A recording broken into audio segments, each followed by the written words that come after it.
Hey, what's up DIYers, Mike Boards with the Mike Boards channel. Thank you for watching. We're talking Samsung dryers today, and in today's video, the step-by-step process on how to properly and safely replace your cutoff thermostat. Let's get started. Step one, safety first. Always cut all electrical power to your dryer. Go ahead and unplug your power cord.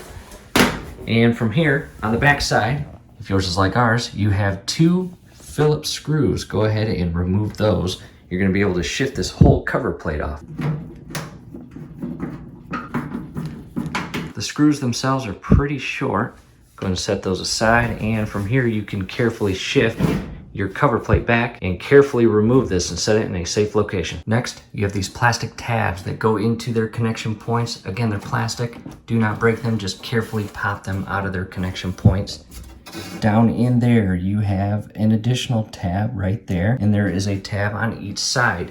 The trick with those is carefully shift up on this panel, again carefully because you're working with plastic, and with one hand on each side shifting this panel up, you can remove those tabs from the slots and rotate this panel outward toward you. And as you pull this panel back, some of you may run into what I ran into, and right down here you have plastic tabs that go into these cutouts here. There's two of them, here and here. And as you try to remove this panel, it will get stuck on those. So what I do is I got this long little teeny rod. You can use whatever you want to. However, I insert it in here and got underneath that tab and carefully applied just a little bit of pressure to release it from the cutouts there. From here, we are going to carefully remove these connection points. In this case, you push down on this and remove that, and you'll do the same for here.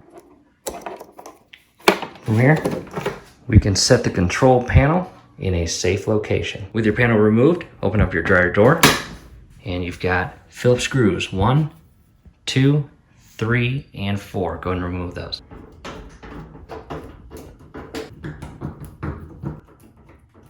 From here, go ahead and close your door, and 4 additional Phillips screws on the top. Go ahead and remove all 4 screws. After removing those 4 screws, you have pressure tabs here that hold your panel in place. Just go ahead and compress those, and it will release this, and you'll have one on each side. And I recommend holding this panel with both hands as you do this. After releasing those pressure tabs on the back side, be very careful. You have an electrical connection point. Go ahead and carefully remove that. And from here, you can pull up on the panel and remove it. And down at the bottom, you do have little slots that it goes into. And again, just carefully set it aside.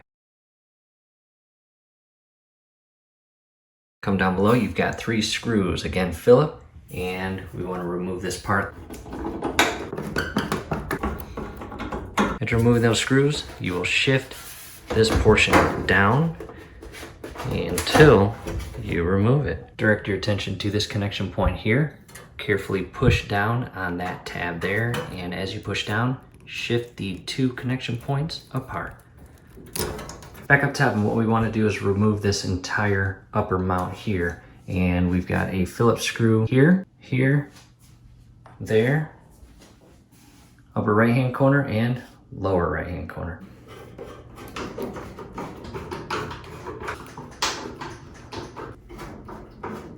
Pull your panel up and out. Be very careful. On the back side, you have wiring in these little tie straps, and these are very user friendly. All you have to do is undo these little plastic tabs there and pull the wiring out. I set the panel aside, and you still have an additional wiring connection here. You can loosen that up, and you just want to get this untangled and out of the way. Just shift it up here where it's not going to get harmed at all throughout the remaining portion of the project. Next, coming down below, YouTubers, this is probably the most tricky portion, and you have your idler pulley way back there. As you can see, that white circle or roller, and you've got your belt, and you've got to reach in there, and you'll notice a spring right there. You will push that pulley away from you, which will ultimately put more tension on the spring, and you can carefully remove the belt from the idler pulley. And I recommend prior to doing that, take as many photos as you can so you know exactly how the belt will go back on. There is a motor down below that it loops around, as well as that upper idler pulley. Back up top, you've got 4 mounting screws that hold this entire portion in place, 2 on each side. Go and remove those. After removing those screws, you have these little tabs here that actually, as you lift this portion up, you can remove it from its little slot. And be very careful. Grab this with both hands so you don't drop it. And the way this works, YouTubers, you have rollers on the back side, and this is the portion I just pulled off. This actual drum rests on those rollers. So as you pull this part away from your dryer, your drum will actually fall just slightly. Back up top, and same thing. You've got rollers on the backhand side, and I'm going to put my entire arm in here, lift up, and carefully pull this entire drum out of the dryer. And be very careful, don't allow that belt to catch on anything. At this point, DIYers, we have an incredible amount of access to all the internal parts. Here's your blower housing, there's your fan, there's your blower motor. On the backhand side, you've got 2 sensors and connection points. On the left-hand side is your thermistor. On the right-hand side is your cutoff thermostat. Carefully remove the connection point. On the very bottom, you've got a Phillips screw. Going to remove that. After removing that screw, carefully shift the cutoff thermostat out of that groove there. And this is junk. Let's go grab the new part. Here's the new cutoff thermostat. Let's go and open it. Make sure you install the new thermostat properly, the PCC at the top, and carefully reinsert this in its slot as shown here. From here, secure it with that Phillips screw. I forgot to mention, I did vacuum this area prior to inserting that. Grab your connection point and re-secure it. Verify everything is secured. You're not leaving any tools inside here. Let's reverse the steps and go grab the drum. With the belt on, we'll lift this drum up, reinsert it, and rest it on those rollers. Drum is now back in place, and I just want to show you what the belt is supposed to look like.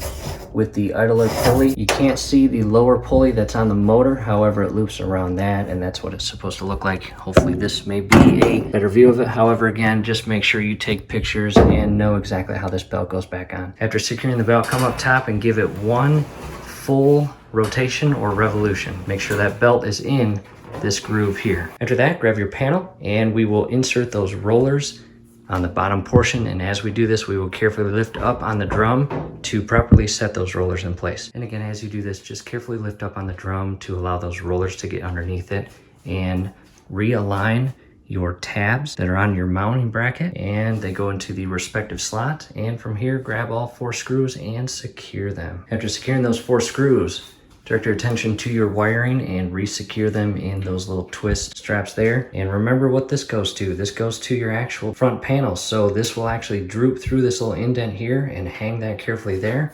And these will feed through the upper mount. Mount is re-secured. 5 screws. 1, 2, 3, 4, and 5.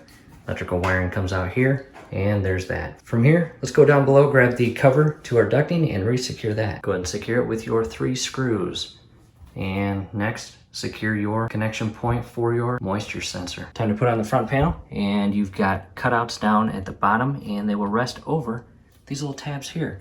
And as you shift this in place, connect your electrical connection. Carefully shift this in place and push the connection in until you hear the clicking sound. Realign the top portion until it goes into the pressure tabs.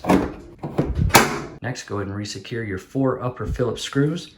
Open the door, and you've got 4 additional screws, and if yours is like ours, the lower 2 screws had washers on them. From here, we're going to go grab the control panel. With the control panel back in place, go ahead and re-secure the right hand connection points. And just be patient as you realign your control panel.